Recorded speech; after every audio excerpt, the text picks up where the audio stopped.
ਵਾਹਿਗੁਰੂ ਜੀ ਕਾ ਖਾਲਸਾ ਵਾਹਿਗੁਰੂ ਜੀ ਕੀ ਫਤਿਹ।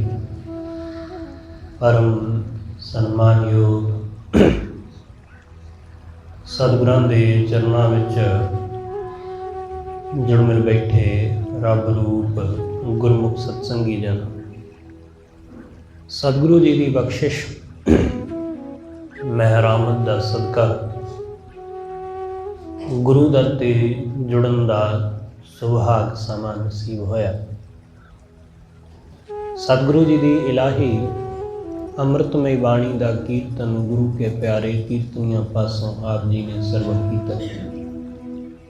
ਸਤਿਗੁਰੂ ਜੀ ਦੇ ਚਰਨਾਂ ਵਿੱਚ ਬਹਿ ਕੇ ਵਾਹਿਗੁਰੂ ਨਾਲ ਜੁੜਨ ਦਾ, ਸਾਂਝ ਪਾਉਣ ਦਾ ਨਿਮਾਣਾ ਜਿਹਾ ਉਪਰਾਲਾ ਕਰ ਰਹੇ ਹਾਂ। ਸਾਡੇ ਜੀਵਨ ਵਿੱਚ ਸਾਡੇ ਆਪਣੇ ਕੀਤੇ ਕਰਮਾਂ ਦੀ ਵਜ੍ਹਾ ਕਰਕੇ ਹੀ ਸਾਨੂੰ ਦੁੱਖ ਜਾਂ ਸੁੱਖ ਪ੍ਰਾਪਤ ਹੁੰਦੇ ਨੇ। ਸਾਡੇ ਆਪਣੇ ਕਰਮ ਹੀ ਅੱਜ ਦੇ ਸਮੇਂ ਦੇ ਵਿੱਚ ਪ੍ਰਗਟ ਹੋ ਰਹੇ ਨੇ, ਜੋ ਅਸੀਂ ਪਹਿਲਾਂ ਕਰੇ ਨੇ। ਜੋ ਬੀਜ ਅਸੀਂ ਇਸ ਜੀਵਨ ਦੇ ਵਿੱਚ ਕਰਮਾਂ ਦਾ ਪਾਇਆ, ਉਹਨਾਂ ਦਾ ਹੀ ਫਲ ਲੱਗ ਰਿਹਾ ਹੈ, ਉਹਨਾਂ ਦਾ ਹੀ ਫਲ ਪ੍ਰਾਪਤ ਹੋ ਰਿਹਾ ਹੈ। ਇਸ ਕਰਕੇ ਕੁਝ ਵੀ ਨਵਾਂ ਨਹੀਂ ਹੈ, ਜਿਹਨੂੰ ਅਸੀਂ ਕਈ ਵਾਰੀ ਕਹਿ ਦਿੰਦੇ ਹਾਂ ਕਿ ਸਾਡੇ ਜੀਵਨ ਵਿੱਚ ਐਸਾ ਪਤਾ ਨਹੀਂ ਕਿਉਂ ਹੋ ਰਿਹਾ ਹੈ। ਉਹ ਸਾਡੇ ਆਪਣੇ ਕਰਮਾਂ ਕਰਕੇ ਹੈ। ਕਿਸੇ ਦਾ ਕੀਤਾ ਕੁਛ ਨਹੀਂ ਹੁੰਦਾ, ਸਾਡਾ ਆਪਣਾ ਹੀ ਬੀਜਿਆ ਹੋਇਆ ਸਾਡੇ ਸਾਹਮਣੇ ਪ੍ਰਗਟ ਹੋ ਜਾਂਦਾ ਹੈ। ਇਸ ਲਈ ਸਤਿਗੁਰੂ ਸਮਝਾਉਂਦੇ ਨੇ, ਸਤਿਗੁਰੂ ਕਹਿੰਦੇ ਜਿਹੜਾ ਬੰਦਾ ਵਾਹਿਗੁਰੂ ਨੂੰ ਵਿਸਾਰ ਕੇ ਮਾਇਆ ਵਿੱਚ ਉਲਝ ਜਾਂਦਾ ਹੈ, ਉਹ ਦੁੱਖ ਪਾਉਂਦਾ ਹੈ, ਉਸ ਨੂੰ ਦੁੱਖ ਪ੍ਰਾਪਤ ਹੁੰਦਾ ਹੈ। ਤੇ ਜਿਹੜਾ ਮਾਇਆ ਨੂੰ ਵਿਸਾਰ ਕੇ ਵਾਹਿਗੁਰੂ ਵਾਲੇ ਪਾਸੇ ਨੂੰ ਹੋ ਤੁਰਦਾ, ਉਸ ਨੂੰ ਆਤਮਿਕ ਸੁੱਖ ਹਾਸਲ ਹੁੰਦਾ ਹੈ। ਕਰਮ ਇੱਕੋ ਹੀ ਹੈ, ਇੱਕ ਉਹਦੇ ਵੱਲ ਨੂੰ ਮੂੰਹ ਫੇਰ ਲੈਣਾ ਹੈ ਤੇ ਇੱਕ ਉਹਦੇ ਵੱਲ ਨੂੰ ਮੂੰਹ ਕਰ ਲੈਣਾ ਹੈ। ਕਰਮ ਇੱਕੋ ਜਿਹਾ ਹੀ ਹੈ, ਇੱਕ ਨੇ ਮਾਇਆ ਵੱਲ ਨੂੰ ਮੂੰਹ ਕਰ ਲਿਆ ਤੇ ਇੱਕ ਨੇ ਪਰਮੇਸ਼ਰ ਵੱਲ ਨੂੰ ਮੂੰਹ ਕਰ ਲਿਆ।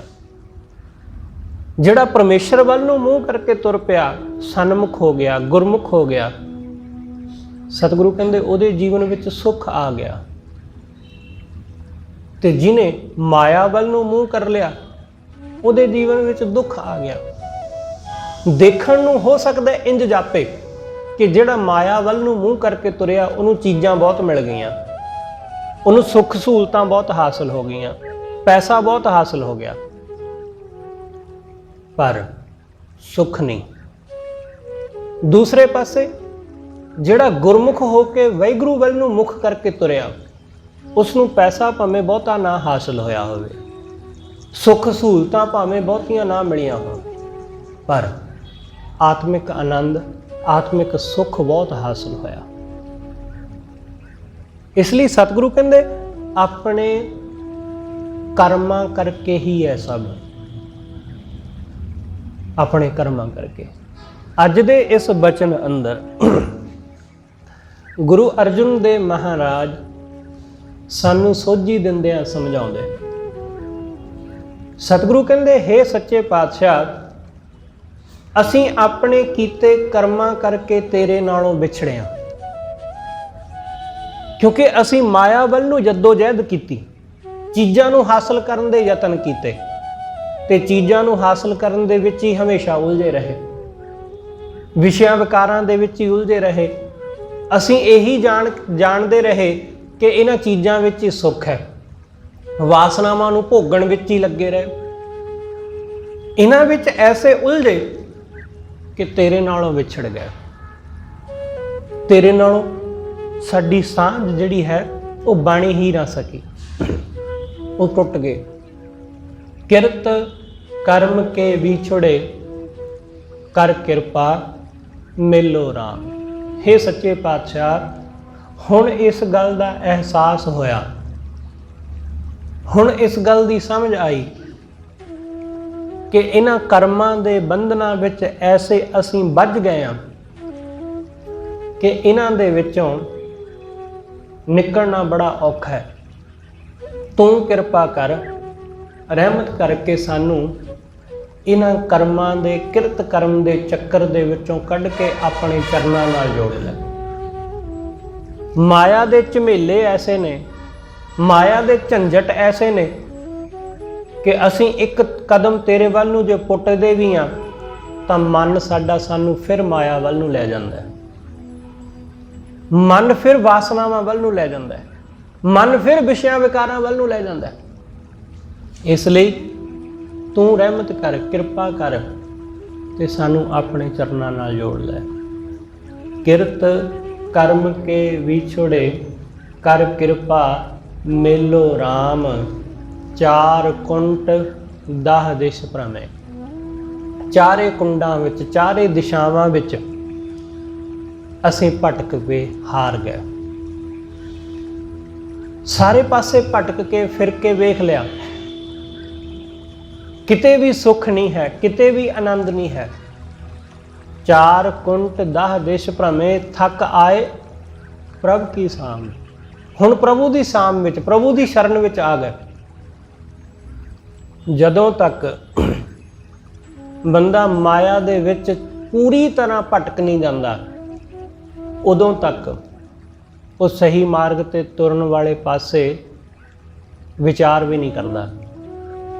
ਖਿਆਲ ਰੱਖਣਾ ਕਿ ਜਿਸ ਬੰਦੇ ਨੇ ਚੀਜ਼ਾਂ ਨੂੰ ਪੂਰੀ ਸ਼ਿੱਦਤ ਨਾਲ ਚੰਗੀ ਤਰ੍ਹਾਂ ਭੋਗਿਆ, ਉਹੀ ਉਹਨਾਂ ਚੀਜ਼ਾਂ ਦਾ ਤਿਆਗ ਕਰ ਸਕਦਾ ਹੈ। ਜਿਹਨੇ ਭੋਗਿਆ ਹੀ ਨਹੀਂ, ਜਿਹਨੇ ਚੰਗੀ ਤਰ੍ਹਾਂ ਦੇਖਿਆ ਹੀ ਨਹੀਂ, ਜਾਣਿਆ ਹੀ ਨਹੀਂ, ਉਹ ਤਿਆਗ ਵੀ ਕੀ ਕਰੇਗਾ।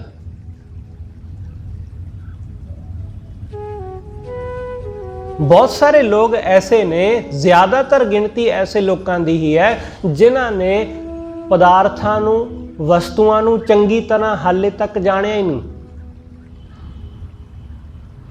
ਲੋਕ ਅਕਸਰ ਕਹਿੰਦੇ ਨੇ ਮਾਇਆ ਕੀ ਹੈ ਜੀ, ਬੇਕਾਰ ਹੈ। ਜੇ ਬੇਕਾਰ ਹੈ ਤਾਂ ਬਾਰ-ਬਾਰ ਮਾਇਆ ਦੇ ਮਗਰ ਕਿਉਂ ਦੌੜਦੇ ਨੇ। ਲੋਕ ਕਹਿੰਦੇ ਜੀ ਇਹ ਤਾਂ ਹੱਥਾਂ ਦੀ ਮੈਲ ਹੈ। ਜੇ ਹੱਥਾਂ ਦੀ ਮੈਲ ਸੱਚਮੁੱਚ ਸਮਝਦੇ ਨੇ ਤਾਂ ਫਿਰ ਉਹ ਬਾਰ-ਬਾਰ ਇਸ ਨੂੰ ਹਾਸਲ ਕਰਨ ਦੀ ਕੋਸ਼ਿਸ਼ ਕਿਉਂ ਕਰਦੇ ਨੇ। ਇਹ ਜੀ ਰੁਤਬੇ, ਇਹ ਦੌਲਤ ਸ਼ੌਹਰਤ, ਇਹ ਅਹੁਦੇ, ਇਹ ਮਾਣ ਵਡਿਆਈ, ਇਹ ਚੀਜ਼ਾਂ, ਇਹ ਬੇਕਾਰ ਨੇ, ਕੱਖ ਨਹੀਂ ਹੈ, ਪਰ ਫਿਰ ਵੀ ਦੁਨੀਆ ਇਹਦੇ ਮਗਰ ਲੱਗੀ ਹੈ। ਇਸ ਦਾ ਮਤਲਬ ਇਹ ਹੈ ਕਿ ਬੰਦੇ ਨੇ ਇਹਨਾਂ ਨੂੰ ਚੰਗੀ ਤਰ੍ਹਾਂ ਹਾਲੇ ਜਾਣਿਆ ਨਹੀਂ ਹੈ, ਇਹਨਾਂ ਨੂੰ ਚੰਗੀ ਤਰ੍ਹਾਂ ਹਾਲੇ ਭੋਗਿਆ ਨਹੀਂ ਹੈ। ਜਦੋਂ ਪੂਰੀ ਅਤੀ ਤੱਕ ਬੰਦਾ ਪਹੁੰਚ ਜਾਂਦਾ ਹੈ, ਜਦੋਂ ਪੂਰੀ ਸਚਾਈ ਨੂੰ ਜਾਣ ਲੈਂਦਾ ਹੈ, ਸਭ ਕੁਝ ਭੋਗ ਕੇ ਸਭ ਕੁਝ ਵੇਖ ਲੈਂਦਾ ਤੇ ਉਹਦੇ ਵਿੱਚੋਂ ਕੱਖ ਨਹੀਂ ਨਿਕਲਦਾ, ਨਿਚੋੜ ਕੁਛ ਵੀ ਨਹੀਂ, ਸਾਰ ਕੁਛ ਵੀ ਨਹੀਂ, ਫਿਰ ਉਹ ਉਸ ਨੂੰ ਤਿਆਗਦਾ ਹੈ। ਇੱਥੇ ਦੁਨੀਆ ਐਸੀ ਹੈ ਕਿ ਉਹਨਾਂ ਨੇ ਚੀਜ਼ਾਂ ਦਾ ਜਰਾ ਜਰਾ ਜਿਹਾ ਸਵਾਦ ਦੇਖਿਆ, ਜਰਾ ਜਰਾ ਜਿਹਾ ਮਾਣ ਵਡਿਆਈ ਦੇਖੀ, ਛੋਟਾ ਮੋਟਾ ਅਹੁਦਾ ਦੇਖਿਆ, ਪਰ ਉਹ ਉਸ ਦੀ ਅਤੀ ਨੂੰ ਨਹੀਂ ਜਾਣ ਸਕੇ।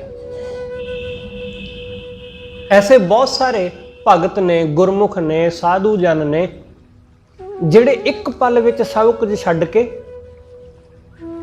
ਉਹ ਧਰਮ ਵਾਲੇ ਪਾਸੇ ਨੂੰ ਹੋ ਗਏ।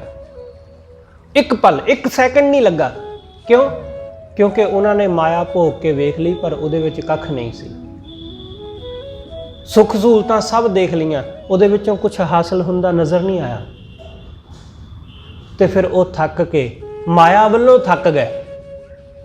ਇੱਥੇ ਲੋਕ ਮਾਇਆ ਵੱਲੋਂ ਨਹੀਂ ਥੱਕਦੇ, ਲੋਕ ਧਰਮ ਵੱਲੋਂ ਥੱਕਦੇ ਦੇਖੇ ਗਏ ਨੇ। ਲੋਕ ਅਕਸਰ ਕਹਿੰਦੇ ਜੀ ਉਹੀ ਸਿਮਰਨ ਹੈ, ਉਹੀ ਵਾਹਿਗੁਰੂ ਵਾਹਿਗੁਰੂ ਰੋਜ਼ ਹੀ ਕਰੀ ਜਾਈਏ। ਲੋਕ ਇਧਰੋਂ ਥੱਕਦੇ ਦੇਖੇ ਗਏ ਨੇ, ਪਰ ਲੋਕ ਉਸੇ ਮਾਇਆ ਦੇ ਮਗਰ ਨਿਤ ਦੌੜਦੇ ਉਧਰੋਂ ਥੱਕਦੇ ਹੋਏ ਦਿਖਾਈ ਨਹੀਂ ਦਿੰਦੇ। ਲੋਕੀ ਕਹਿੰਦੇ ਜੀ ਰੋਜ਼ ਉਹੀ ਪੂਜਾ ਪਾਠ, ਰੋਜ਼ ਉਹੀ ਸਿਮਰਨ, ਰੋਜ਼ ਉਹੀ ਕੁਛ। रोज ਉਹੀ ਕੀਰਤਨ, ਰੋਜ਼ ਉਹੀ ਕਥਾ, ਰੋਜ਼ ਉਹੀ ਕੁਛ ਹੈ। ਪਰ ਬੰਦਾ ਮਾਇਆ ਵੱਲ ਨੂੰ ਕਦੇ ਨਹੀਂ ਕਹਿੰਦਾ ਕਿ ਰੋਜ਼ ਉਹੀ, ਕਿਉਂਕਿ ਉਹੀ ਕੁਛ ਹੈ। ਰੋਜ਼ ਉਸੇ ਦੁਕਾਨ ਤੇ, ਰੋਜ਼ ਉਸੇ ਆਫਿਸ ਵਿੱਚ, ਬੰਦਾ ਉਧਰ ਨੂੰ ਨਹੀਂ ਕਦੇ ਕਹਿੰਦਾ, ਕਿਉਂਕਿ ਉਧਰੋਂ ਉਹ ਥੱਕਦਾ ਨਹੀਂ ਦਿਸ ਰਿਹਾ। ਜਿਸ ਦਿਨ ਮਾਇਆ ਵੱਲੋਂ ਬੰਦਾ ਥੱਕ ਜਾਂਦਾ ਕਿ ਇਹਦੇ ਵਿੱਚ ਕੱਖ ਨਹੀਂ ਹੈ, ਉਸ ਦਿਨ ਉਹ ਧਰਮ ਵੱਲ ਨੂੰ ਆਕਰਸ਼ਿਤ ਹੁੰਦਾ ਹੈ। ਜਿਸ ਦਿਨ ਉਹ ਜਾਣ ਲੈਂਦਾ ਕਿ ਇਹ ਜੀਵਨ ਇੱਕ ਦਿਨ ਖਤਮ ਹੋ ਜਾਵੇਗਾ, ਖਤਮ ਹੋ ਹੀ ਗਿਆ, ਜਿਸ ਦਿਨ ਦੂਸਰੇ ਦੀ ਮੌਤ ਵਿੱਚੋਂ ਆਪਣੀ ਮੌਤ ਦੇਖ ਲਈ, ਫਿਰ ਉਹ ਧਰਮ ਵੱਲ ਨੂੰ ਜੁੜਦਾ ਹੈ, ਫਿਰ ਧਰਮ ਵੱਲ ਜੁੜਦਾ ਹੈ। ਇਸ ਲਈ ਸਤਿਗੁਰੂ ਸਮਝਾਉਂਦੇ, ਚਾਰ ਕੁੰਡ 10 ਦਿਸ਼ ਪ੍ਰਭੈ। ਮੈਂ ਚਾਰੇ ਕੁੰਡਾਂ ਵਿੱਚ ਵੇਖ ਲਿਆ ਫਿਰ ਕੇ, ਮੈਂ ਚਾਰੇ ਦਿਸ਼ਾਵਾਂ ਵਿੱਚ ਭਟਕ ਕੇ ਵੇਖ ਲਿਆ, ਤੇ ਅਖੀਰ ਥੱਕ ਕੇ ਮੈਂ ਉਹਦੀ ਸ਼ਰਨ ਵਿੱਚ ਆਇਆ। ਗੁਰੂ ਰਾਮਦਾਸ ਮਹਾਰਾਜ ਦਾ ਬਚਨ ਤੁਸੀਂ ਬਹੁਤ ਦਫਾ ਪੜ੍ਹਿਆ ਸੁਣਿਆ, ਅਬ ਹਮ ਚੱਲੀ ਠਾਕੁਰ ਪੈ ਹਾਰ। ਹੁਣ ਮੈਂ ਹਾਰ ਕੇ ਚੱਲੀ ਵਾਹਿਗੁਰੂ ਵੱਲ ਨੂੰ।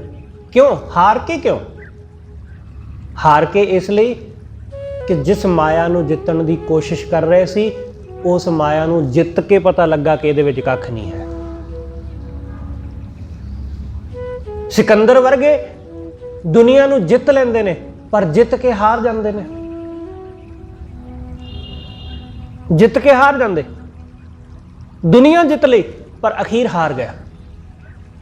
ਕੀ ਹਾਸਲ ਹੋਇਆ? ਕੁਛ ਵੀ ਨਹੀਂ। ਮਿੰਨਤਾਂ ਤਰਲੇ ਕਰਦਾ ਰਿਹਾ ਵੈਦਾਂ ਹਕੀਮਾਂ ਦੇ ਕਿ ਮੈਨੂੰ ਥੋੜਾ ਸਮਾਂ ਆਪਣੀ ਮਾਂ ਤੱਕ, ਆਪਣੇ ਘਰ ਤੱਕ ਪਹੁੰਚਣ ਵਾਸਤੇ ਉਹਦਾ ਬੰਦੋਬਸਤ ਕਰ ਦਿਓ, ਮੈਂ ਸਾਰਾ ਕੁਝ ਦੇ ਦਿਆਂਗਾ, ਬਸ ਥੋੜੇ ਸਮੇਂ ਲਈ ਮੈਨੂੰ ਬਚਾ ਲਵੋ। ਪਰ ਨਹੀਂ ਬਚਾਇਆ ਜਾ ਸਕਿਆ, ਉਹ ਹਾਰ ਗਿਆ। ਇਸ ਲਈ ਸਤਿਗੁਰੂ ਕਹਿੰਦੇ, ਜਦੋਂ ਬੰਦਾ ਵੇਖ ਲੈਂਦਾ ਕਿ ਮਾਇਆ ਵਿੱਚ ਕੁਛ ਨਹੀਂ ਹੈ, ਹਾਰ ਹੈ, ਜਿਹੜਾ ਬੰਦਾ ਜਿੱਤਦਾ ਉਹਦੇ ਗਲ ਦੇ ਵਿੱਚ ਹਾਰ ਪਾਇਆ ਜਾਂਦਾ ਹੈ। ਉਹ ਇਸ ਗੱਲ ਦਾ ਪ੍ਰਤੀਕ ਹੈ। ਹਾਰ ਮਤਲਬ ਹਾਰ, ਜਿੱਤੇ ਹੋਏ ਦੇ ਗਲ ਵਿੱਚ ਹਾਰ ਪਾਇਆ, ਫੁੱਲਾਂ ਦਾ, ਨੋਟਾਂ ਦਾ, ਪੈਸਿਆਂ ਦਾ, ਹੀਰਿਆਂ ਦਾ ਹਾਰ। ਨਾਮ ਕੀ ਰੱਖਿਆ? ਹਾਰ। ਕਿਉਂਕਿ ਅਖੀਰ ਜਿੱਤੇ ਹੋਏ ਦੇ ਵੀ ਭਾਗਾਂ ਦੇ ਵਿੱਚ ਹਾਰ ਹੀ ਆਉਂਦੀ ਹੈ। ਹਾਰਿਆ ਹੋਇਆ ਤਾਂ ਹਾਰਿਆ ਹੋਇਆ ਹੈ ਹੀ, ਜਿੱਤਿਆ ਹੋਇਆ ਵੀ ਅਖੀਰ ਹਾਰਿਆ ਹੋਇਆ ਹੀ ਹੈ। ਇਸ ਲਈ ਉਹਦੇ ਗਲ 'ਚ ਹਾਰ ਪਹਿਨਾਇਆ ਜਾਂਦਾ ਹੈ। ਸਤਿਗੁਰੂ ਸਮਝਾਉਂਦੇ, ਸਤਿਗੁਰੂ ਕਹਿੰਦੇ, ਮੈਂ ਹੁਣ ਹਾਰ ਕੇ ਮਾਇਆ ਵੱਲੋਂ ਵਾਹਿਗੁਰੂ ਦੇ ਵੱਲ ਨੂੰ ਤੁਰ ਪਿਆ। ਅਬ ਹਮ ਚੱਲੀ ਠਾਕੁਰ ਪੈ ਹਾਰ। ਤੇ ਹੁਣ ਕੋਈ ਚੰਗਾ ਕਵੇ ਤੇ ਚਾਹੇ ਮਾੜਾ ਕਵੇ, ਹੁਣ ਨਹੀਂ ਪਰਵਾਹ ਇਸ ਗੱਲ ਦੀ। ਹੁਣ ਤੇ ਉਹਦੀ ਸ਼ਰਨ ਆ ਗਏ ਆ ਕਿ ਰਾਖ ਪ੍ਰਭੂ ਭਾਵੇਂ ਮਾਰ, ਭਾਵੇਂ ਤੂੰ ਰੱਖ ਤੇ ਭਾਵੇਂ ਧੱਕੇ ਮਾਰ ਕੇ ਕੱਢ, ਹੁਣ ਤੇ ਤੇਰੇ ਦਰ ਤੇ ਆ। ਕਿਉਂਕਿ ਤੇਰਾ ਹੀ ਦਰ ਇੱਕ ਸੱਚਾ ਹੈ, ਬਾਕੀ ਸਭ ਤੇ ਝੂਠ ਹੈ। ਤੇਰਾ ਹੀ ਇੱਕ ਨਾਮ ਸੱਚਾ ਹੈ, ਬਾਕੀ ਸਭ ਝੂਠ ਨੇ। ਧੇਨ ਦੁੱਧੈ ਤੇ ਬਾਹਰੀ, ਕਿਤੇ ਨਾ ਆਵੈ ਕਾਮ। ਗਾਂ ਦੁੱਧ ਤੋਂ ਬਿਨਾਂ ਉਹ ਕਿਸੇ ਕੰਮ ਨਹੀਂ ਆਉਂਦੀ। ਤੁਸੀਂ ਦੇਖਦੇ ਹੀ ਹੋ, ਆ ਜਿਹੜੀਆਂ ਗਾਹਾਂ ਬਾਹਰ ਸੜਕਾਂ ਤੇ ਤੁਰੀਆਂ ਫਿਰਦੀਆਂ, ਇਹ ਕਿਉਂ ਤੁਰੀਆਂ ਫਿਰਦੀਆਂ? ਕਿਉਂਕਿ ਫੰਡਰ ਹੋ ਗਈਆਂ, ਹੁਣ ਇਹ ਦੁੱਧ ਦੇਣ ਯੋਗ ਨਹੀਂ ਰਹੀਆਂ, ਇਸ ਲਈ ਛੱਡ ਦਿੱਤੀਆਂ ਗਈਆਂ। ਕੌਣ ਸਾਂਭੇ ਇਹਨਾਂ ਨੂੰ? ਕੋਈ ਨਹੀਂ। ਇਸ ਲਈ ਜਦੋਂ ਤੱਕ ਉਹ ਦੁੱਧ ਦਿੰਦੀਆਂ ਸਨ, ਉਦੋਂ ਤੱਕ ਉਹਨਾਂ ਨੂੰ ਸਾਂਭਦੇ ਸਨ। ਹੁਣ ਦੁੱਧ ਦੇਣਾ ਛੱਡ ਗਈਆਂ, ਹੁਣ ਤੁਰੀਆਂ ਫਿਰੋ ਜਿੱਥੇ ਮਰਜੀ। ਸਤਿਗੁਰੂ ਕਹਿੰਦੇ, ਧੇਨ ਦੁੱਧੈ ਤੇ ਬਾਹਰੀ, ਕਿਤੇ ਨਾ ਆਵੈ ਕਾਮ। ਉਹ ਕਿਸੇ ਕੰਮ ਨਹੀਂ ਆਉਂਦੀ, ਉਹਦਾ ਕੋਈ ਲਾਭ ਨਹੀਂ।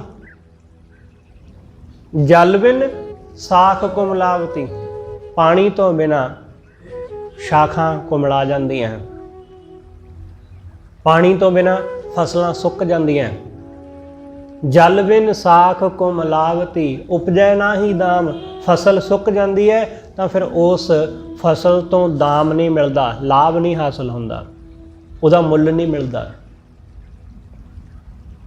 ਸਤਿਗੁਰੂ ਕਹਿੰਦੇ, ਬਿਲਕੁਲ ਐਸਾ ਹੀ ਜਿਨ੍ਹਾਂ ਨੂੰ ਉਹ ਵਾਹਿਗੁਰੂ ਸਾਜਨ ਨਹੀਂ ਮਿਲਦਾ, ਜਿਨ੍ਹਾਂ ਨੂੰ ਉਹ ਪਰਮੇਸ਼ਰ ਨਹੀਂ ਮਿਲਦਾ, ਉਹਨਾਂ ਦੀ ਹਾਲਤ ਵੀ ਉਸ ਗਾਂ ਵਰਗੀ ਹੈ ਜਿਹੜੀ ਦੁੱਧ ਤੋਂ ਵਿਹੂਣ ਹੈ।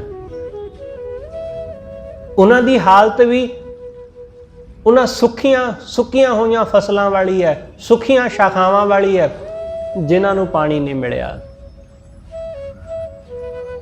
ਇਸ ਲਈ ਹਰ ਨਾਹ ਨਾ ਮਿਲੀਐ ਸਾਜਨੈ, ਜੇ ਉਹ ਹਰੀ ਨਾ, ਉਹ ਪ੍ਰਮਾਤਮਾ ਨਾ ਮਿਲਿਆ, ਜਿਨ੍ਹਾਂ ਨੂੰ ਉਹ ਪਰਮੇਸ਼ਰ ਨਹੀਂ ਮਿਲਦਾ, ਸਤਿਗੁਰੂ ਕਹਿੰਦੇ ਉਹ ਕੱਤ ਪਾਈਐ ਵਿਸ਼ਰਾਮ, ਤਾਂ ਕਿਵੇਂ ਵਿਸ਼ਰਾਮ ਮਿਲੇ, ਕਿਵੇਂ ਟਿਕਾ ਮਿਲੇ? ਟਿਕਾ ਨਹੀਂ ਮਿਲਦਾ। ਲੋਕ ਚਾਹੁੰਦੇ ਨੇ ਕਿ ਸਾਡਾ ਆਪਣਾ ਟਿਕਾਣਾ ਹੋਵੇ, ਜਿੱਥੇ ਅਸੀਂ ਟਿਕਾਲ ਨਾ ਆਨੰਦ ਮਾਣ ਸਕੀਏ। ਆਪਣਾ ਘਰ ਘਾਟ ਤੇ ਬੰਦਾ ਬਣਾ ਹੀ ਲੈਂਦਾ, ਪਰ ਉਸ ਘਰ ਦੇ ਵਿੱਚ ਕੀ ਟਿਕਾਣਾ ਮਿਲਦਾ, ਆਰਾਮ ਮਿਲਦਾ? ਬਹੁਤ ਸਾਰੇ ਲੋਕਾਂ ਨੇ ਆਪਣੇ ਜੀਵਨ ਦੇ ਵਿੱਚ ਕੋਈ ਨਾ ਕੋਈ ਮੁਕਾਮ ਹਾਸਲ ਕੀਤਾ, ਜਿਹਨੂੰ ਉਹ ਹਾਸਲ ਕਰਨਾ ਚਾਹੁੰਦੇ ਸੀ, ਪਰ ਕੀ ਵਿਸ਼ਰਾਮ ਮਿਲਿਆ? ਕੀ ਵਿਸ਼ਰਾਮ ਮਿਲਿਆ? ਨਹੀਂ, ਵਿਸ਼ਰਾਮ ਹਾਸਲ ਹੀ ਨਹੀਂ ਹੋਇਆ। ਕਿਉਂਕਿ ਵਿਸ਼ਰਾਮ ਹੀ, ਆਰਾਮ ਹੀ ਤੇ ਬੰਦਾ ਚਾਹੁੰਦਾ ਕਿ ਆਪਣਾ ਘਰ ਬਣਾ ਲਵਾਂਗਾ, ਆਰਾਮ ਨਾਲ ਰਹਾਂਗਾ, ਆਪਣੀ ਮੇਰੀ ਕਾਰ ਹੋਵੇਗੀ, ਆਰਾਮ ਨਾਲ ਰਹਾਂਗਾ, ਆਪਣੀਆਂ ਸੁੱਖ ਸਹੂਲਤਾਂ ਹੋਣਗੀਆਂ, ਚੀਜ਼ਾਂ ਹੋਣਗੀਆਂ, ਆਰਾਮ ਨਾਲ ਰਹਾਂਗਾ। ਸਭ ਕੁਝ ਆਪਣਾ ਹੋ ਜਾਂਦਾ, ਪਰ ਆਰਾਮ ਕਿੱਥੇ ਹੁੰਦਾ? ਆਰਾਮ ਤਾਂ ਕਿਤੇ ਹੈ ਹੀ ਨਹੀਂ, ਵਿਸ਼ਰਾਮ ਤਾਂ ਕਿਤੇ ਮਿਲ ਹੀ ਨਹੀਂ ਰਿਹਾ। ਮਨ ਦੀ ਦੌੜ ਤਾਂ ਜਾਰੀ ਹੈ, ਮਨ ਦੀ ਦੌੜ ਉਵੇਂ ਹੀ ਹੈ। ਇਸ ਲਈ ਸਤਿਗੁਰੂ ਕਹਿੰਦੇ ਕੱਤ ਪਾਈਐ ਵਿਸ਼ਰਾਮ, ਵਾਹਿਗੁਰੂ ਤੋਂ ਬਿਨਾਂ ਕਿਤੇ ਵਿਸ਼ਰਾਮ ਨਹੀਂ ਮਿਲਦਾ। ਜਿਤ ਘਰ ਹਰ ਕੰਤ ਨਾ ਪ੍ਰਗਟਈ, ਜਿਸ ਘਰ ਦੇ ਵਿੱਚ, ਜਿਸ ਹਿਰਦੇ ਦੇ ਵਿੱਚ ਉਹ ਵਾਹਿਗੁਰੂ ਕੰਤ ਪ੍ਰਗਟ ਨਹੀਂ ਹੁੰਦਾ। ਸਾਡੇ ਸਰੀਰ ਅੰਦਰ, ਸਾਡੇ ਇਸ ਸਰੀਰ ਰੂਪੀ ਘਰ ਵਿੱਚ, ਇਸ ਹਿਰਦੇ ਰੂਪੀ ਘਰ ਵਿੱਚ ਜੇ ਪ੍ਰਮਾਤਮਾ ਪ੍ਰਗਟ ਨਹੀਂ, ਤਾਂ ਸਤਿਗੁਰੂ ਕਹਿੰਦੇ ਭੱਠ ਨਗਰ ਸੇ ਗ੍ਰਾਮ, ਇਹ ਗ੍ਰਾਮ, ਇਹ ਸਰੀਰ, ਇਹ ਜਲਦੀ ਹੋਈ ਭੱਠੀ ਵਰਗਾ ਹੈ, ਇਹ ਜਲਦੀ ਹੋਈ ਭੱਠੀ ਵਰਗਾ ਹੈ।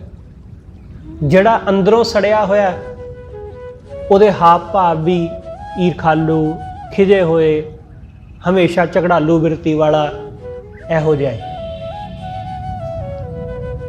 ਉਹਦੀ ਬੋਲਬਾਣੀ ਵੀ ਐਸੀ ਹੀ ਸੜੀ ਪੁੱਜੀ ਹੋਈ, ਕਿਉਂਕਿ ਅੰਦਰੋਂ ਸੜਿਆ ਪੁੱਜਿਆ।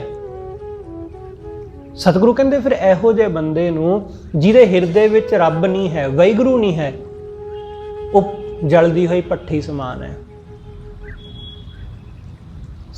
ਸਰਵ ਸਿੰਗਾਰ ਤੰਬੋਲ ਰਸ, ਸਾਰੇ ਹਾਰ ਸ਼ਿੰਗਾਰ ਜੋ ਵੀ ਬੰਦਾ ਆਪਣੇ ਆਪ ਨੂੰ ਸਜਾਉਣ ਸਵਾਰਨ ਲਈ ਕਰਦਾ, ਧਰਮ ਦੇ ਹਾਰ ਸ਼ਿੰਗਾਰ, ਧਰਮ ਦਾ ਪਹਿਰਾਵਾ, ਧਰਮ ਦੇ ਚਿੰਨ੍ਹ, ਚਾਹੇ ਕੋਈ ਜਿਹੜਾ ਮਰਜ਼ੀ, ਜਿਸ ਮਰਜ਼ੀ ਧਰਮ ਨਾਲ ਸੰਬੰਧ ਰੱਖਦਾ ਹੋਵੇ, ਜੇ ਬਾਹਰੋਂ ਉਹਨੇ ਧਰਮ ਦਾ ਸ਼ਿੰਗਾਰ ਕੀਤਾ, ਮੱਥੇ ਤਿਲਕ ਲਾਇਆ, ਜਨੇਊ ਪਹਿਨਿਆ, ਜਾਂ ਬਾਹਰੋਂ ਕਕਾਰ ਧਾਰਨ ਕਰ ਲਏ ਨੇ, ਜਾਂ ਬਾਹਰੋਂ ਉਹ ਇਸਲਾਮ ਦੇ ਪੋਸ਼ਾਕ ਵਿੱਚ ਆ ਗਿਆ, ਜਾਂ ਈਸਾਈ ਹੋ ਗਿਆ, ਜਾਂ ਕੋਈ ਵੀ ਬਾਹਰੋਂ ਜੈਸਾ ਵੀ ਉਹਨੇ ਸ਼ਿੰਗਾਰ ਕਰ ਲਿਆ, ਸਤਿਗੁਰੂ ਕਹਿੰਦੇ ਉਹ ਕਿਸ ਕੰਮ, ਉਹ ਸਣੇ ਦੇਹੀ, ਸਮੇਤ ਦੇਹੀ ਦੇ ਉਹ ਬੇਕਾਰ ਹੈ। ਕਿਉਂਕਿ ਵਾਹਿਗੁਰੂ ਦਾ ਤੇ ਅੰਦਰ ਕਿਤੇ ਕੋਈ ਝਲਕਾਰਾ ਹੈ ਹੀ ਨਹੀਂ, ਉਹ ਪਰਮੇਸ਼ਰ ਦੀ ਤੇ ਝਲਕ ਮਿਲਦੀ ਨਹੀਂ, ਉਸ ਪਤੀ ਦੀ ਤੇ ਕਿਤੇ ਸਮਝ ਹੀ ਨਹੀਂ, ਦਿਖਾਈ ਨਹੀਂ ਦਿੰਦਾ ਉਹ ਕਿਤੇ, ਕਿਉਂਕਿ ਸ਼ਿੰਗਾਰ ਉਹਦੇ ਲਈ ਤੇ ਹੈ, ਉਹਦਾ ਹੀ ਤੇ ਹੈ ਸ਼ਿੰਗਾਰ। ਸਰਬ ਸਿੰਗਾਰ ਤੰਬੋਲ ਰਸ, ਸਣ ਦੇਹੀ ਸਭ ਗਾਂ, ਖਾਮ ਪ੍ਰਭ ਸੁਆਮੀ ਕੰਤ ਵਿਹੂਣੀਆਂ। ਪ੍ਰਭੂ ਤੋਂ ਬਿਨਾ, ਉਸ ਸੁਆਮੀ ਤੋਂ ਬਿਨਾ, ਸਤਿਗੁਰੂ ਕਹਿੰਦੇ ਜਿੰਨੇ ਵੀ ਮਿੱਤਰ ਸੱਜਣ ਨੇ, ਇਹ ਸਭ ਵੈਰੀਆਂ ਜੈਸੇ ਪ੍ਰਤੀਤ ਹੁੰਦੇ ਨੇ। ਪ੍ਰਭ ਸੁਆਮੀ ਕੰਤ ਵਿਹੂਣੀਆਂ, ਮੀਤ ਸੱਜਣ ਸਭ ਜਾਮ, ਇਹ ਸਭ ਜੰਮ ਵਾਂਗੂ ਲੱਗਦੇ ਨੇ, ਦੁਖਦਾਈ ਪ੍ਰਤੀਤ ਹੁੰਦੇ ਨੇ। ਨਾਨਕ ਕੀ ਬੇਨੰਤੀਆ, ਕਰ ਕਿਰਪਾ ਦੀਜੈ ਨਾਮ। ਹੇ ਸੱਚੇ ਪਾਤਸ਼ਾਹ, ਤੇਰੇ ਚਰਨਾਂ ਦੇ ਵਿੱਚ ਇਹ ਬੇਨਤੀ ਹੈ, ਤੇਰੇ ਚਰਨਾਂ ਵਿੱਚ ਇਹ ਅਰਜ਼ ਹੈ ਕਿ ਕਿਰਪਾ ਕਰਕੇ ਆਪਣਾ ਨਾਮ ਦੇਵੋ। ਇਹ ਅਰਜ਼ ਹੈ ਤੇਰੇ ਚਰਨਾਂ ਵਿੱਚ। ਹਰ ਮੇਲੋ ਸੁਆਮੀ ਸੰਗ ਪ੍ਰਭ, ਜਿਸ ਕਾ निश्चल धाम।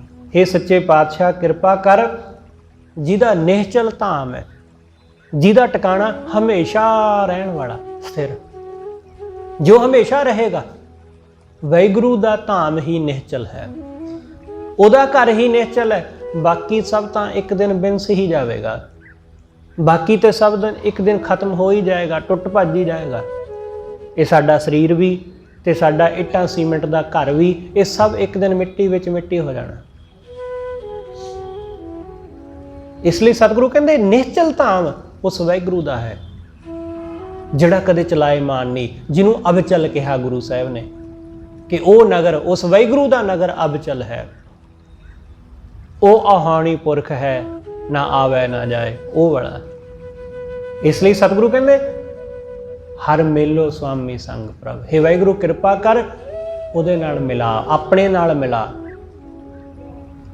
ते सतगुरु समझाउंदे ने कि उसनूं मिलना, उसनूं हासिल करना, तो फिर उस वाहिगुरू नूं चेत, उहनूं चेत। बाकी सब चीज़ां दा सानूं चेता रहिंदा है, बस एक उहदा चेता नहीं। उही सानूं विसरिया होया रहिंदा है, भुलिया होया रहिंदा है। वाहिगुरू नूं चेते करन दा सानूं यतन करना पैंदा है, उपराला करना पैंदा है। माया नूं चेते करन दा सानूं यतन थोड़ी करना पैंदा। रब दा नाम लैण लई लोकां नूं हत्थ विच माला लैणी पैंदी, परमेश्वर दा नाम लैण लई कुछ ना कुछ आसरा चाहीदा है, पर माया नूं चेते करन लई कुछ भी नहीं। बस जरा जिहा कोई फुरना आया नहीं ते मन हो तुरिया उहदे मगर। सिमरन करदियां करदियां भी माया वाले पासे नूं हो तुरदा बंदा।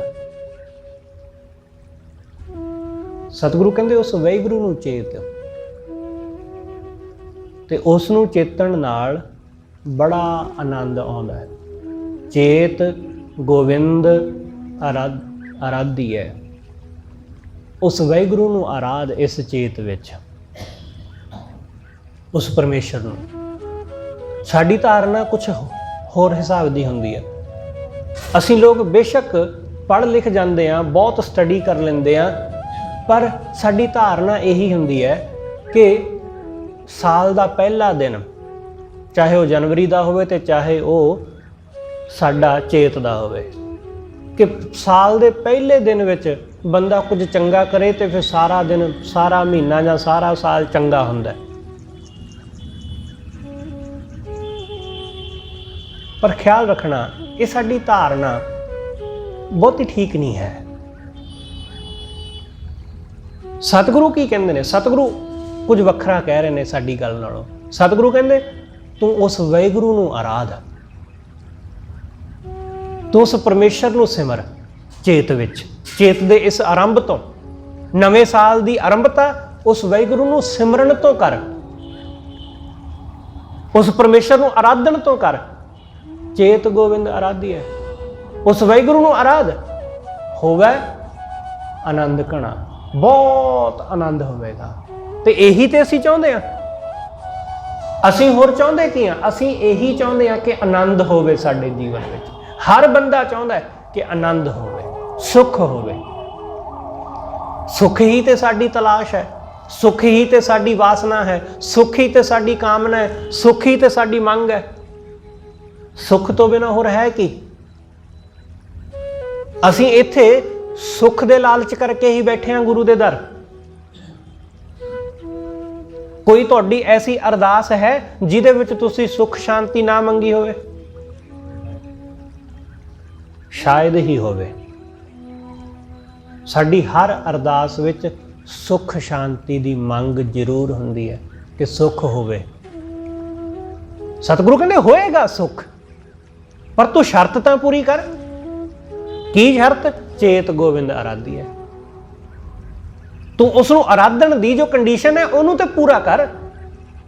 असीं एक चीज़ चाहुंदे हां, सुख होवे, पर जिस वजह करके होना है सुख वो नहीं करदे,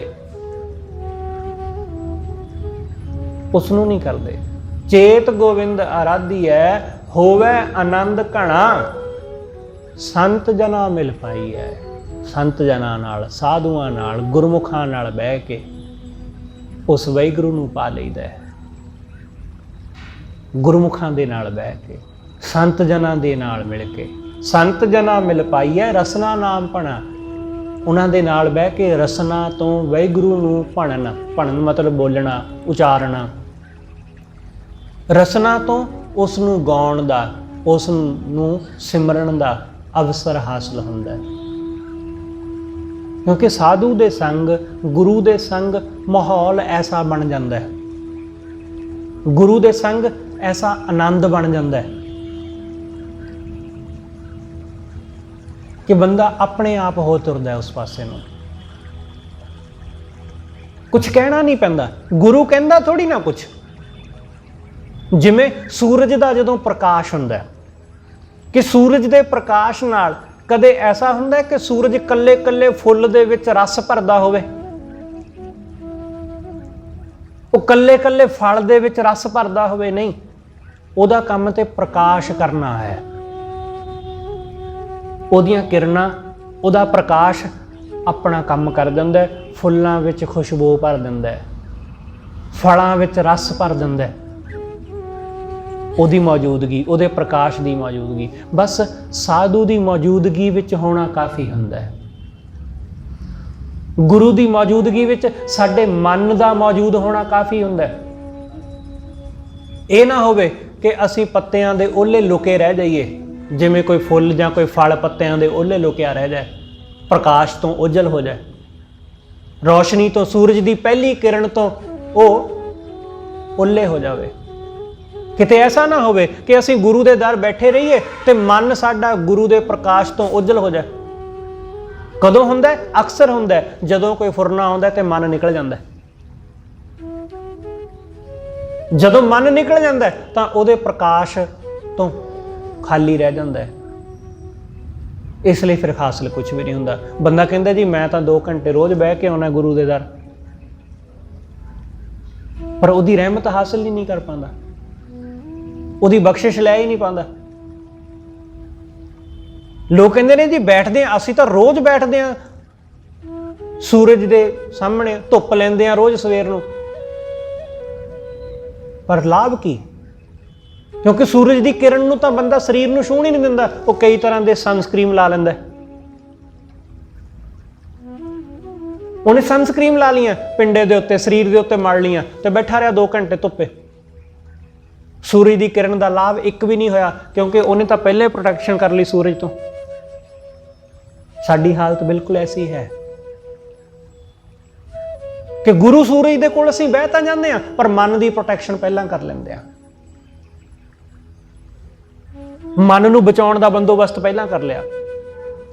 ਇਸ ਲਈ 2 ਘੰਟੇ ਬੈਠੇ ਰਹੀਏ ਤੇ ਚਾਹੇ 4, ਲਾਭ ਕੁਛ ਨਹੀਂ। ਮਨ ਦੇ ਉੱਤੇ ਉਹਦੀ ਕਿਰਨ ਪੈਣ ਤਾਂ ਦਿਓ। ਸਤਿਗੁਰੂ ਕਹਿੰਦੇ ਉਸ ਨੂੰ ਆਰਾਧ, ਜਦੋਂ ਗੁਰੂ ਦੇ ਚਰਨਾਂ ਨਾਲ ਜੁੜੇਗਾ ਨਾ, ਜਦੋਂ ਗੁਰੂ ਦੇ ਸਨਮੁਖ ਹੋ ਜਾਏਗਾ ਤਾਂ ਪ੍ਰਵਾਹ ਨਾ ਕਰ ਕਿ ਸੂਰਜ ਸਾੜ ਦੇਗਾ, ਉਹ ਸਾੜੇਗਾ ਨਹੀਂ। ਗੁਰੂ ਸਾੜਦਾ ਥੋੜੀ ਨਾ, ਸੇਕ ਲੱਗੇਗਾ ਜਰਾ ਜਿਹਾ, ਮਾਮੂਲੀ ਜਿਹਾ, ਤੇ ਉਹ ਸੇਕ ਜ਼ਰੂਰੀ ਵੀ ਹੈ। ਉਹ ਸੇਕ ਜ਼ਰੂਰੀ ਹੈ। ਉਸ ਸੇਕ ਦੇ ਨਾਲ ਹੀ ਤਾਂ ਸਾਡੇ ਮਨ ਦੀ ਮੈਲ ਲੱਥਣੀ ਹੈ। ਇਸ ਲਈ ਸਤਿਗੁਰੂ ਸਿੰਘ ਕਹਿੰਦੇ ਨੇ ਕਿ ਸਾਧੂ ਦੇ ਸੰਗ, ਗੁਰੂ ਦੇ ਸੰਗ ਬੰਦਾ ਵਾਹਿਗੁਰੂ ਦਾ ਨਾਮ ਆਪਣੀ ਰਸਨਾ ਤੋਂ ਭਣਨ ਲੱਗ ਜਾਂਦਾ ਹੈ, ਉਸ ਨੂੰ ਸਿਮਰਨ ਲੱਗ ਜਾਂਦਾ ਹੈ। ਸੰਤ ਜਨਾ ਮਿਲ ਪਾਈਐ ਰਸਨਾ ਨਾਮ ਭਣਾ, ਜਿਨ ਪਾਇਆ ਪ੍ਰਭ ਆਪਣਾ ਆਏ ਤਿਸੈ ਗਣਾ। ਜਿਨ੍ਹਾਂ ਨੇ ਆਪਣੇ ਪ੍ਰਭੂ ਨੂੰ ਪਾਇਆ, ਉਹਨਾਂ ਦਾ ਹੀ ਇਸ ਸੰਸਾਰ ਵਿੱਚ ਆਉਣਾ ਗਿਣਿਆ ਜਾਂਦਾ ਹੈ। ਆਏ ਤਿਸੈ ਗਣਾ, ਉਹੀ ਗਿਣਿਆ ਗਿਆ, ਗਿਣਤੀ ਵਿੱਚ ਆਇਆ ਉਹ ਬੰਦਾ। ਅਸੀਂ ਤਾਂ ਸਿਰਫ ਮਰਦਮਸ਼ੁਮਾਰੀ ਵਿੱਚ ਆਉਂਦੇ ਹਾਂ ਬਸ। ਇਸ ਤੋਂ ਬਿਨਾਂ ਅਸੀਂ ਕਿਹੜੀ ਗਿਣਤੀ ਵਿੱਚ ਆਏ ਹਾਂ? ਜਦੋਂ ਅਸੀਂ ਉਹਦੀ ਨਿਗਾਹ ਵਿੱਚ ਆ ਜਾਈਏ, ਜਦੋਂ ਗੁਰੂ ਦੀ ਨਿਗਾਹ ਵਿੱਚ ਆ ਜਾਈਏ, ਬਸ ਇਹੀ ਇੱਕ ਸਭ ਤੋਂ ਵੱਡੀ ਪ੍ਰਾਪਤੀ ਹੈ। ਤੁਸੀਂ ਭਗਤਾਂ ਨੂੰ ਵੇਖੋ ਕਦੇ, ਤੁਸੀਂ ਉਹਨਾਂ ਨੂੰ ਪੜ੍ਹੋ ਕਦੇ, ਭਗਤ ਕੁਛ ਨਹੀਂ ਚਾਹੁੰਦਾ, ਉਹ ਕਹਿੰਦਾ ਇੱਕ ਵਾਰੀ ਵਾਹਿਗੁਰੂ ਦੀ ਨਿਗਾਹ ਪੈ ਜਾਏ ਮੇਰੇ ਤੇ, ਬਸ ਕਾਫੀ ਹੈ। ਕੁਛ ਵੀ ਨਹੀਂ, ਉਹ ਨਾ ਮੇਰੇ ਨਾਲ ਗੱਲ ਕਰੇ, ਕੋਈ ਗੱਲ ਨਹੀਂ, बस ਉਹਦੀ ਨਿਗਾਹ ਮੇਰੇ ਤੇ ਪੈ ਜਾਵੇ, ਇੰਨਾ ਹੀ ਬਹੁਤ ਹੈ। ਮੈਂ ਸਾਰੀ ਜ਼ਿੰਦਗੀ ਇਸੇ ਆਸਰੇ ਕੱਟ ਲੂੰਗਾ ਕਿ ਉਹਦੀ ਨਿਗਾਹ ਮੇਰੇ ਤੇ ਪਈ ਸੀ। ਸਤਿਗੁਰੂ ਸਮਝਾਉਂਦੇ, ਸਤਿਗੁਰੂ ਕਹਿੰਦੇ ਉਹ ਗਿਣਿਆ ਗਿਆ, ਉਹਦਾ ਆਉਣਾ ਗਿਣਿਆ ਗਿਆ ਕਿ ਹਾਂ ਕਿ ਕੋਈ ਕਬੀਰ ਆਇਆ ਸੀ ਦੁਨੀਆ ਦੇ ਵਿੱਚ, ਗਿਣਿਆ ਗਿਆ ਕਿ ਕੋਈ ਰਵਿਦਾਸ ਇਸ ਦੁਨੀਆ 'ਚ ਆਇਆ ਸੀ, ਗਿਣਿਆ ਗਿਆ ਕਿ ਅਸੀਂ ਗਿਣੇ ਜਾਵਾਂਗੇ, ਬੜੀ ਮੁਸ਼ਕਲ ਹੈ। ਕਿਉਂਕਿ ਮਾਇਆਧਾਰੀ ਬੰਦਾ ਥੋੜੀ ਨਾ ਗਿਣਿਆ ਜਾਂਦਾ, ਉਹ ਤਾਂ ਗਿਣਤੀ ਵਿੱਚ ਹੀ ਨਹੀਂ ਹੈ ਕਿਤੇ। ਬੜੇ ਲੋਕ ਆਉਂਦੇ ਨੇ, ਮਰ ਖੱਪ ਜਾਂਦੇ ਨੇ, ਹੌਲੀ ਹੌਲੀ ਵਿਸਰ ਜਾਂਦੇ ਨੇ, ਭੁੱਲ ਜਾਂਦੇ ਨੇ, ਕਹਾਣੀ ਖਤਮ ਹੋ ਜਾਂਦੀ ਹੈ। ਤੁਸੀਂ ਉਹਨਾਂ ਪੁਰਾਣੀਆਂ ਅੱਜ ਤੋਂ 30-40 ਸਾਲ 50 ਸਾਲ ਪੁਰਾਣੀਆਂ ਤਸਵੀਰਾਂ ਨੂੰ ਦੇਖੋ, ਉਹ ਧੁੰਦਲੀਆਂ ਪੈ ਗਈਆਂ, ਉਹ ਧੁੰਦਲੀਆਂ ਪੈ ਗਈਆਂ। ਤੁਸੀਂ ਸਾਂਭ ਰੱਖੀਆਂ, ਗਾਂ ਤੁਹਾਡੀ ਔਲਾਦ, ਤੁਹਾਡੇ ਪੋਤਿਆਂ ਨੇ ਉਹਨਾਂ ਨੇ ਸੁੱਟ ਮਾਰਨੀਆਂ ਕਿ ਕੀ ਕਰਨਾ ਇਹਨਾਂ ਨੂੰ, ਛੱਡੋ। ਇਸ ਲਈ ਸਤਿਗੁਰੂ ਸਮਝਾਉਂਦੇ ਕਿ ਸਾਡਾ ਆਉਣਾ ਉਹ ਤਾਂ ਹੀ ਗਿਣਤੀ ਵਿੱਚ ਹੈ ਜਦੋਂ ਅਸੀਂ ਉਸ ਵਾਹਿਗੁਰੂ ਨੂੰ ਸਿਮਰਦੇ ਹਾਂ, ਜਦੋਂ ਉਸ ਨੂੰ ਪਾ ਲੈਂਦੇ ਹਾਂ। ਆਏ ਤੇ ਸਹਿਗਣਾ, ਇੱਕ ਖਿੰਨ ਤਿਸ ਬਿਨ ਜੀਵਣਾ, ਇੱਕ ਖਿੰਨ ਉਹਦੇ ਤੋਂ ਬਿਨਾਂ ਜਿਉਣਾ, ਬਿਰਥਾ ਜਨਮ ਜਾਣਾ। ਸਤਿਗੁਰੂ ਕਹਿੰਦੇ ਜੀਵਨ ਨੂੰ ਜਾਣੋ, ਵਿਅਰਥ ਹੈ ਉਸ ਵਾਹਿਗੁਰੂ ਤੋਂ ਬਿਨਾਂ ਇੱਕ ਪਲ ਵੀ ਜਿਉਣਾ, ਇੱਕ ਪਲ ਵੀ ਉਹਦੇ ਬਿਨਾਂ ਗੁਜ਼ਾਰਨਾ ਬੇਕਾਰ ਹੈ। ਸਤਿਗੁਰੂ ਨੇ ਜ਼ਿਕਰ ਕੀਤਾ, ਸਤਿਗੁਰੂ ਕਹਿੰਦੇ ਇੱਕ ਪਲ ਉਹਦੇ ਬਿਨਾਂ ਇੰਜ ਲੱਗਦਾ ਕਿ ਜਿਵੇਂ ਕਈ ਸਾਲ ਗੁਜ਼ਰ ਗਏ ਹੋਣ। ਉਹ ਵਿਸਰ ਜਾਂਦਾ ਤਾਂ ਇੰਜ ਲੱਗਦਾ ਕਿ ਜਿਵੇਂ ਕਲਯੁਗ ਆ ਗਿਆ ਹੋਵੇ। ਸਤਿਗੁਰੂ ਇਹ ਨਹੀਂ ਕਹਿੰਦੇ ਕਿ ਕਲਯੁਗ ਆ ਗਿਆ ਤਾਂ ਰੱਬ ਭੁੱਲ ਗਿਆ। ਸਤਿਗੁਰੂ ਕਹਿੰਦੇ ਰੱਬ ਭੁੱਲ ਗਿਆ ਤੇ ਸਮਝ ਲਓ ਕਲਯੁਗ ਆ ਗਿਆ। ਕਲਯੁਗ ਆਏਗਾ ਤਾਂ ਰੱਬ ਭੁੱਲੇਗਾ, ਇਹ ਨਹੀਂ। ਸਤਿਗੁਰੂ ਕਹਿੰਦੇ ਮਨ ਵਿੱਚੋਂ ਪਰਮੇਸ਼ਰ ਵਿਸਰ ਗਿਆ ਤਾਂ ਫਿਰ ਕਲਯੁਗ ਆਇਆ। ਜਦੋਂ ਉਹ ਮਨ ਵਿੱਚ ਹੈ ਫਿਰ ਤਾਂ ਸਤਿਯੁਗ ਹੀ ਹੈ। ਇਸ ਕਰਕੇ ਉਹਨਾਂ ਦਾ ਜੀਵਨ ਬੇਅਰਥ ਜਾਣੋ ਜਿਨ੍ਹਾਂ ਨੇ ਉਸ ਵਾਹਿਗੁਰੂ ਨੂੰ ਵਿਸਾਰ ਦਿੱਤਾ। ਜਲ ਥਲ ਮਹੀਲ ਪੂਰਿਆ, ਰਵਿਆ ਵਿੱਚ ਬਣਾ। ਉਹ ਵਾਹਿਗੁਰੂ ਜਲ ਵਿੱਚ, ਥਲ ਵਿੱਚ, ਹਰ ਥਾਂ, ਆਕਾਸ਼ ਵਿੱਚ, ਪਾਤਾਲ ਵਿੱਚ ਉਹ ਵਸਿਆ ਹੋਇਆ। ਉਸੇ ਦਾ ਹੀ ਵਾਸਾ ਹੈ ਸਾਡੇ ਸਾਰਿਆਂ ਦੇ ਅੰਦਰ। ਉਹੀ ਬੋਲ ਰਿਹਾ, ਉਹੀ ਸੁਣ ਰਿਹਾ। ਬਸ ਜਰਾ ਗੌਰ ਕਰਕੇ ਸੁਣਨ ਦੀ ਕੋਸ਼ਿਸ਼ ਕਰੋ, ਜਰਾ ਵੇਖਣ ਦਾ ਯਤਨ ਤਾਂ ਕਰੋ ਗੌਰ ਨਾਲ। ਆਪਣੇ ਤਰਫੋਂ ਬਹੁਤ ਸਾਰੇ ਯਤਨ ਕਰਦੇ ਹਾਂ ਅਸੀਂ, ਜਿਹੜੀ ਚੀਜ਼ ਸਾਨੂੰ ਸੁਣਾਈ ਨਾ ਦੇਵੇ ਅਸੀਂ ਬੜੇ ਗੌਰ ਨਾਲ ਸੁਣਦੇ ਹਾਂ, ਧਿਆਨ ਨਾਲ, ਜਿਵੇਂ ਅਸੀਂ ਦੂਸਰੇ ਦੀ ਗਲਤੀ ਨੂੰ ਬੜੀ ਗੌਰ ਨਾਲ ਦੇਖਦੇ ਹਾਂ। ਜਰਾ ਵੇਖੋ ਉਸ ਪ੍ਰਮਾਤਮਾ ਨੂੰ ਇਸ ਤਰ੍ਹਾਂ ਗੌਰ ਨਾਲ। ਨਾ ਵੀ ਕਿਸੇ ਦੀ ਗਲਤੀ ਨਜ਼ਰ ਆ ਰਹੀ ਹੋਵੇ ਤਾਂ ਵੀ ਲੱਭਣ ਦੀ ਕੋਸ਼ਿਸ਼ ਕਰਦੇ ਹਾਂ ਕਿ ਲੱਭ ਜਾਏ। ਬਸ ਇਸ ਤਰ੍ਹਾਂ ਕਿਸੇ ਬੰਦੇ ਅੰਦਰੋਂ ਰੱਬ ਨੂੰ ਵੀ ਲੱਭਣ ਦਾ ਯਤਨ ਕਰਕੇ ਵੇਖੋ ਜਰਾ, ਕਿ ਜਰਾ ਜੀ ਝਲਕ ਮਿਲ ਜਾਏ। ਜਿਵੇਂ ਕਿਸੇ ਦੀ ਜਰਾ ਜੀ ਗਲਤੀ ਮਿਲ ਜਾਏ, ਬਸ ਇਵੇਂ ਹੀ ਜਰਾ ਜਿਹਾ ਉਹਦਾ ਝਲਕਾਰਾ ਮਿਲ ਜਾਏ।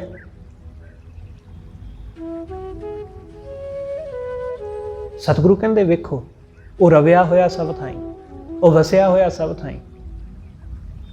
ਜਿਹੜਾ ਤੁਹਾਡਾ ਵਿਰੋਧੀ ਹੈ ਉਹਦੇ ਵਿੱਚੋਂ ਵੀ ਉਹਦੀ ਝਲਕ ਪੈ ਜਾਏਗੀ, ਜਿਹੜਾ ਦੁਸ਼ਮਣ ਹੈ ਉਹਦੇ ਵਿੱਚੋਂ ਵੀ ਉਹਦੀ ਝਲਕ ਮਿਲ ਜਾਏਗੀ। ਜਲਥਲ ਮਹੀਲ ਪੂਰਿਆ, ਰਵਿਆ ਵਿੱਚ ਬਣਾ, ਸੋ ਪ੍ਰਭ ਚਿੱਤ ਨਾ ਆਵਈ। ਜਿਨ੍ਹਾਂ ਦੇ ਚਿੱਤ ਵਿੱਚ ਉਹ ਵਾਹਿਗੁਰੂ ਨਹੀਂ ਆਉਂਦਾ, ਜਿਨ੍ਹਾਂ ਦੇ ਚਿੱਤ ਚੇਤੇ ਵਿੱਚ ਉਹ ਪਰਮੇਸ਼ਰ ਨਹੀਂ ਆਉਂਦਾ, ਕਿਤੜਾ ਦੁੱਖ ਗਣਾ, ਉਹਨਾਂ ਨੂੰ ਕਿੰਨਾ ਦੁੱਖ ਵਿਆਪਦਾ ਹੈ। ਸਤਿਗੁਰੂ ਕਹਿੰਦੇ ਉਹ ਗਿਣਤੀ 'ਚ ਨਹੀਂ ਆਉਂਦਾ। ਉਹ ਬੰਦਾ ਬੜਾ ਦੁਖੀ ਹੈ, ਉਹ ਬਹੁਤ ਦੁੱਖ ਭੋਗਦਾ ਹੈ, ਉਹ ਬਿਆਨ ਨਹੀਂ ਕੀਤਾ ਜਾ ਸਕਦਾ। ਜਿਹਨੂੰ ਉਹ ਵਾਹਿਗੁਰੂ ਚਿੱਤ ਨਹੀਂ ਹੈ, ਜਿਹਨੂੰ ਪਰਮੇਸ਼ਰ ਚਿੱਤ ਹੈ, ਉਸ ਨੂੰ ਵੱਡੇ ਤੋਂ ਵੱਡਾ ਦੁੱਖ ਵੀ ਕੁਛ ਨਹੀਂ ਜਾਪਦਾ। ਗੁਰੂ ਅਰਜਨ ਦੇਵ ਮਹਾਰਾਜ ਲਾਹੌਰ ਵਾਲੇ ਪਾਸੇ ਇਸ ਇਲਾਕੇ ਵਿੱਚ ਸੰਗਤਾਂ ਦੇ ਸੱਦੇ ਤੇ ਗਏ। ਉੱਥੇ ਸਤਿਗੁਰੂ ਜੀ ਦਾ ਇੱਕ ਸਿੱਖ ਹੈ, ਕਾਫੀ ਸਮੇਂ ਤੋਂ ਰੋਗੀ ਸੀ ਉਹ। ਗੁਰੂ ਸਾਹਿਬ ਜਦੋਂ ਪਹੁੰਚੇ ਉਹਨਾਂ ਦੇ ਇਲਾਕੇ ਵਿੱਚ, ਉਹਨੇ ਸਤਿਗੁਰੂ ਜੀ ਦੀ ਬੜੀ ਸੇਵਾ ਕਰੀ। ਜਦੋਂ ਗੁਰੂ ਸਾਹਿਬ ਚਲੇ ਗਏ ਤਾਂ ਸਿੱਖਾਂ ਨੇ ਉਸ ਨੂੰ ਕਿਹਾ ਕਿ ਭਾਈ ਗੁਰੂ ਸਾਹਿਬ ਆਏ ਸੀ, ਤੂੰ ਉਹਨਾਂ ਦੀ ਸੇਵਾ ਵੀ ਕੀਤੀ, ਤੂੰ ਗੁਰੂ ਸਾਹਿਬ ਨੂੰ ਬੇਨਤੀ ਕਿਉਂ ਨਹੀਂ ਕੀਤੀ ਕਿ ਤੇਰਾ ਰੋਗ ਕੱਟ ਦੇਣ? ਕਿਉਂਕਿ ਮੇਰਾ ਵੈਦ ਗੁਰੂ ਗੋਬਿੰਦ ਆ, ਤੂੰ ਗੁਰੂ ਨੂੰ ਬੇਨਤੀ ਕਰ ਲੈਂਦਾ ਕਿ ਗੁਰੂ ਕਿਰਪਾ ਕਰ ਦੇਵੇ ਤੇ ਮੈਨੂੰ ਤੰਦਰੁਸਤ ਕਰ ਦੇ। ਤਾਂ ਉਸਨੇ ਕਿਹਾ, ਬੜਾ ਪਿਆਰਾ ਜਵਾਬ ਦਿੱਤਾ ਉਹਨੇ। ਉਹ ਕਹਿੰਦਾ ਇੰਨੀ ਛੋਟੀ ਜੀ ਗੱਲ ਵਾਸਤੇ ਗੁਰੂ ਨੂੰ ਕੋਈ ਖੇਚਲ ਦੇਣੀ? ਮਾਮੂਲੀ ਜਿਹਾ ਰੋਗ ਹੈ, ਫਿਰ ਕੀ ਹੋ ਗਿਆ, 2-3 ਮਹੀਨਿਆਂ ਤੋਂ ਤੜਫ ਰਹੇ ਆ, ਕੋਈ ਗੱਲ ਨਹੀਂ, ਹੋ ਜਾਏਗਾ ਠੀਕ। ਆ ਮਾਮੂਲੀ ਜੀ ਗੱਲ ਵਾਸਤੇ ਗੁਰੂ ਨੂੰ ਕੀ ਖੇਚਲ ਦੇਣੀ ਹੈ? ਜਿਹੜੇ ਉਸ ਵਾਹਿਗੁਰੂ ਨਾਲ ਜੁੜੇ ਨੇ ਉਹਨਾਂ ਦੇ ਲਈ ਵੱਡਾ ਰੋਗ ਵੀ ਮਾਮੂਲੀ ਜਿਹਾ ਜਾਪਦਾ ਹੈ, ਉਹਨਾਂ ਲਈ ਵੱਡਾ ਰੋਗ ਵੀ ਕੁਝ ਵੀ ਨਹੀਂ। ਉਹ ਕਹਿੰਦਾ ਜੀ ਛੱਡੋ, ਇਸ ਗੱਲ ਵਾਸਤੇ ਗੁਰੂ ਨੂੰ ਕੀ ਕਹਿਣਾ,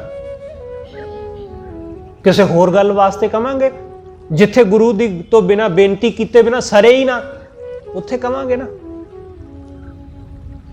ਤੇ ਗੁਰੂ ਨੇ ਕਿਰਪਾ ਕੀਤੀ, ਉਹਦਾ ਬਿਨਾਂ ਕਹਿਆ ਹੀ ਗੁਰੂ ਨੇ ਉਹਦੇ ਤੇ ਕਿਰਪਾ ਕਰ ਦਿੱਤੀ, ਉਹ ਕੁਝ ਦਿਨਾਂ ਵਿੱਚ ਠੀਕ ਵੀ ਹੋ ਗਿਆ।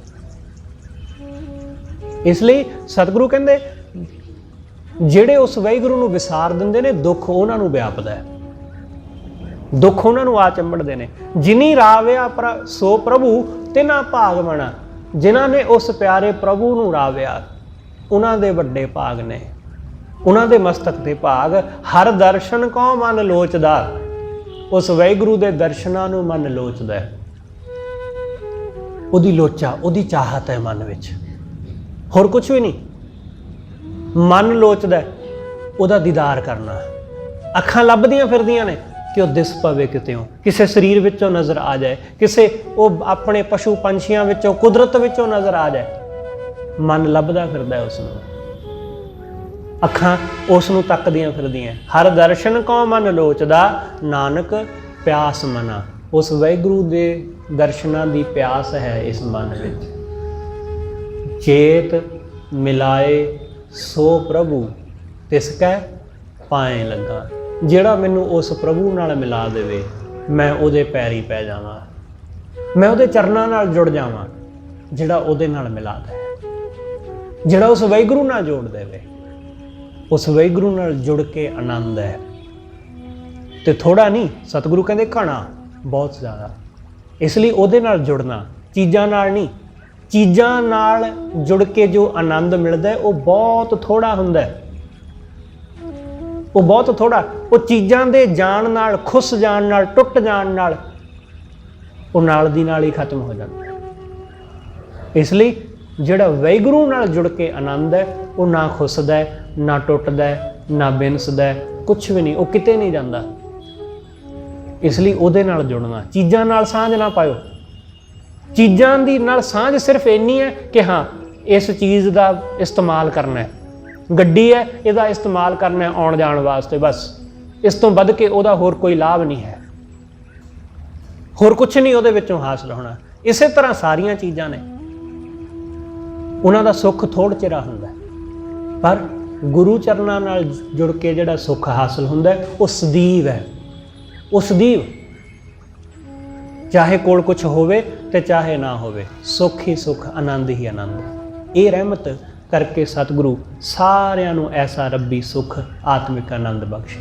ਹੋਈਆਂ ਭੁੱਲਾਂ ਲਈ ਖਿਮਾ ਸਤਿਗੁਰੂ ਜੀ ਅਤੇ ਆਪ ਸਰਬੱਤ ਸੰਗਤ ਬਖਸ਼ਣਯੋਗ। ਭੁੱਲਾਂ ਨਾ ਚਿਤਾਰਦੇ ਹੋਏ ਆਖੋ ਜੀ ਵਾਹਿਗੁਰੂ ਜੀ ਕਾ ਖਾਲਸਾ, ਵਾਹਿਗੁਰੂ ਜੀ ਕੀ ਫਤਿਹ।